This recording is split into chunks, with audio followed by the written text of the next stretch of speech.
Welcome back to the IBFP. Here's your host, Boxing News. Welcome back to another edition of the Q&A with the IBFP. We start with Wasi Rahman. His question is, what do you think Loma should do realistically and reasonably once he becomes undisputed? Move up, move down, or retire? I think at this point, Vasil Lomachenko, once he's undisputed, the biggest fight, if Mikey Garcia is not available at 135, he's going to have to move up to 140. Realistically, that's going to be the only type of fights that he can get Mikey Garcia to potentially 140, or Regis Prograis, Josh Taylor, or Jose Ramirez at 140, whoever unifies the division at 140.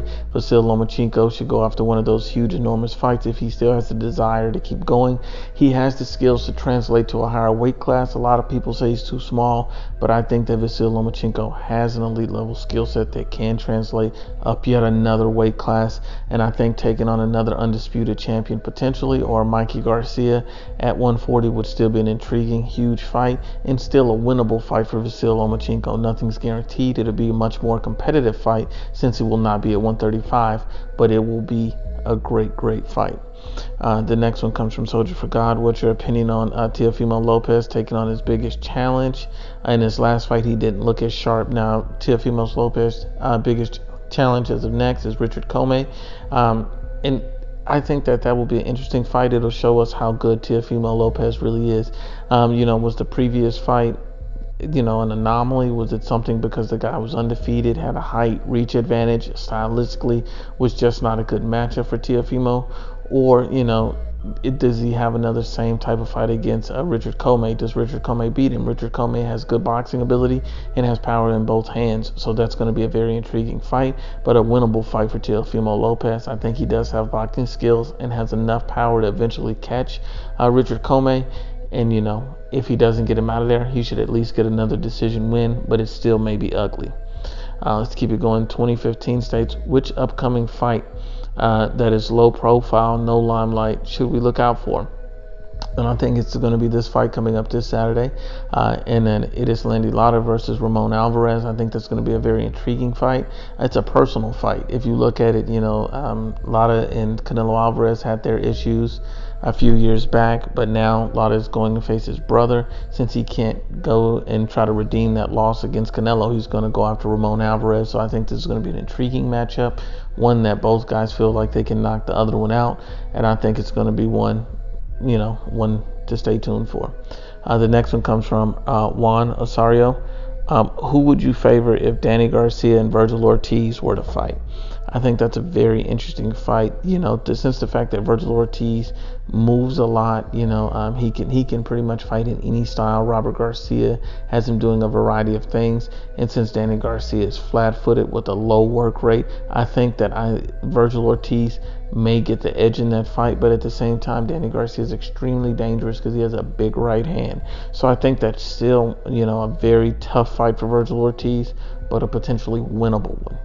But let's keep it going. Immortal Fox says, why didn't Bud Crawford make sure Top Rank couldn't get him the big fights? Eddie Hearn isn't with Top Rank, but he still makes fights with them and gets his fights, get his fighters mega bouts. It seems the PBC don't want to cooperate, which then leaves Crawford fighting less than stellar opponents. It's a shame he is fighting these B fighters since he's only getting older. And I understand, Immortal. I have the same sentiment, but it's not Top Rank. It's not Bud Crawford's fault that he has to, come to Top Rank, that they should get the fights. Top Rank has to go out and figure out a way to give these guys a magic number to get in the ring with Terence Crawford. They have to go out and get a Danny Garcia. They have to go out and get a Keith Thurman. Since Keith Thurman's coming off a loss to Manny Pacquiao, maybe a huge cash offer to fight Terence Crawford. Maybe sign a 2-fight deal, get a tune-up fight, then fight Terence Crawford. Maybe that's the way Top Rank should pursue this. Maybe they should go after Danny Garcia and offer him $10 million. Whoever they pay, they're going to have to overpay to get in the ring with Terence Bud Crawford, since he's being ducked by the entire PBC. And Eddie Hearn has had trouble making fights with the PBC. Look at Deontay Wilder and Anthony Joshua. Look at Tank Davis, and you see Tevin Farmer. You see Eddie Hearn having these same obstacles. But Top Rank and Matchroom Boxing doesn't have any issues as far as being able to make fights. It's just that there's no real welterweights on the DAZN Matchroom side. So it's going to be up to offering one of these PBC guys an enormous, huge offer to get this done. But let's keep it going. A crackhead states, did Jaime Munguia duck Jesse Vargas? And do you think Eric Morales can help Munguia make some significant changes to improve his new skill? And I absolutely think Jaime Munguia ducked Jesse Vargas. We have to be honest and unbiased about what happened between these two guys. Jaime Munguia demanded a catch weight to fight Jesse Vargas, but at the same time, Jaime Munguia is going to fight someone else at the 154-pound weight pound limit, which makes no sense. Either you can make the weight or you can't. And since he's stating that, he would only fight Jesse Vargas at a higher catch weight, that's not going to cut it. It's a complete and utter duck.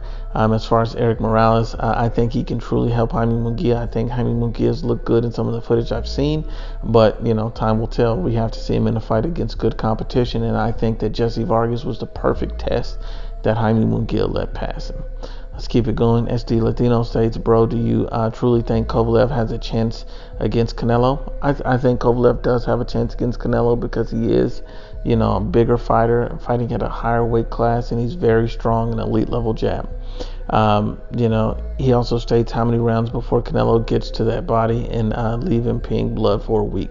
I think Canelo Alvarez will methodically break down Sergey Kovalev, and Sergey Kovalev typically breaks down after the 6th round. So I don't think Canelo Alvarez is going to break him down before the 6th round. I think he's going to box him, get him tired, be elusive, just do different things.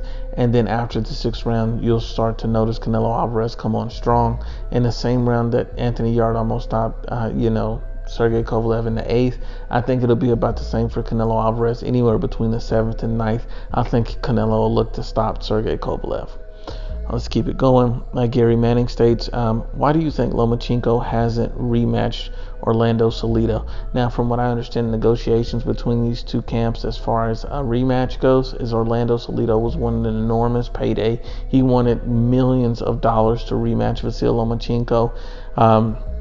And that was the only way that he was willing to step in the ring with Vasyl Lomachenko. So top rank Lomachenko, rather than pay an enormous purse to Orlando-Salido and what would never make that amount of money, they just decided to move on past it and keep fighting good names. And Lomachenko is a success. And in my opinion, he doesn't necessarily have to rematch Orlando-Salido to prove anything. I think we all know that Vasyl Lomachenko would handily beat Orlando-Salido in a rematch. He nearly stopped him in the 12th round of their prior match. It's just that Salido's looking for a huge cash out and payday.